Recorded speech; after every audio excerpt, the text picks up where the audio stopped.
you're only going to be able to get probably at most 2 or 3 internships for most of the people that we've seen, right?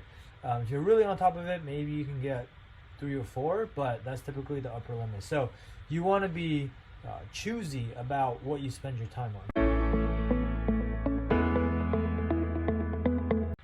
So one of the most common questions we get from students who are trying to break into investment banking is what type of relevant internship experience do they need to have on their resume to make them into a qualified candidate for the junior summer internships. And so today I want to give you kind of my own ranking of all the different types of internships that you can go out and try to get, and I want to rank them in order of, I guess, most relevant to least relevant, or like what looks the best on your resume from the banker's standpoint versus what looks, maybe okay but not quite as good, right? Because all else equal, you really only have a few semesters of time before you actually have to start applying. Like nowadays, most of the time junior summer internship recruiting starts halfway through your sophomore year, right? So for a lot of you, that means that you have your freshman year, you have your sophomore year, first semester, and the summer between your freshman and sophomore year to go out and actually get these internships. So you're only going to be able to get probably at most 2 or 3 internships for most of the people that we've seen, right? If you're really on top of it, maybe you can get 3 or 4, but that's typically the upper limit. So you want to be choosy about what you spend your time on. So let's just dive into this. The first, the most relevant or the best type of internship you can have is one of the diversity programs from either a bulge bracket or elite boutique or middle market investment bank. Okay, so a lot of these bigger banks, they have these diversity programs where as a freshman or a sophomore, you can actually intern with them over the summer. And if you get that, obviously you have a great name on your resume, and it's highly relevant because it's investment banking, right? So that's always going to be the best thing you can do. But again, if you're not a diversity candidate, you don't really qualify for these. So the next best thing you can get is an internship at a smaller boutique investment bank. These are usually the more local regional banks, maybe near your school or near your hometown. Okay, so that's the second best thing you can do. The third best, if you can't get into an investment bank, private equity is probably the next best thing. And I lumped family offices and search funds into this private equity bucket because they're all pretty similar. They do similar things, right? They might be different size, like search funds are a lot smaller than private equity, but they're basically going out and looking for companies to acquire. Okay, so that's highly relevant.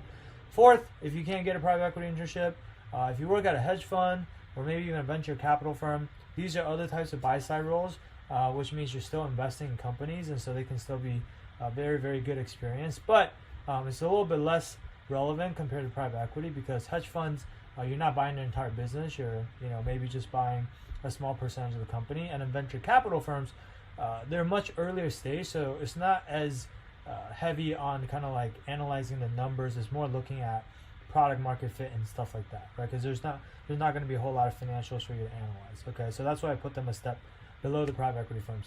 Fifth, corporate development.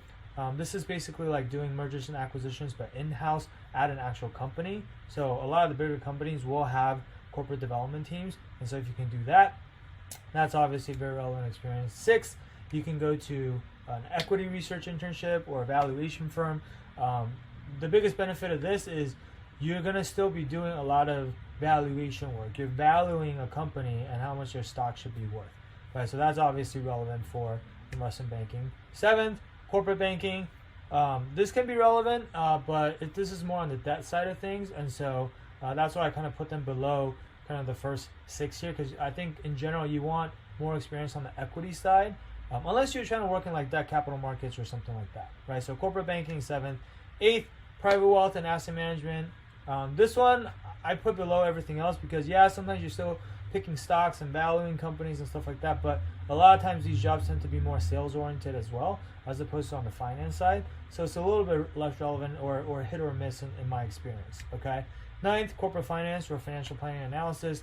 This is doing like budgeting and forecasting and stuff for an actual company. So, still a finance experience, but definitely not, it's not like you're not doing deal work, you're not doing transactions, kind of like you would be for maybe like the firms in the top 5 buckets here, right? So I put that as 9th.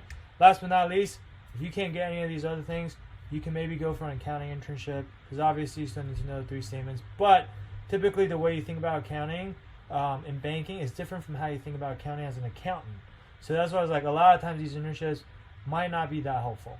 Okay, so hopefully that gives you guys a sense of what you should be going for, and you just want to try to get whatever you can get that's the highest on this list. Hey there, I hope you enjoyed this video. If you're looking for more customized advice that's tailored for your specific situation, then I invite you to book a free strategy session with our team at the link below. We'll talk to you soon.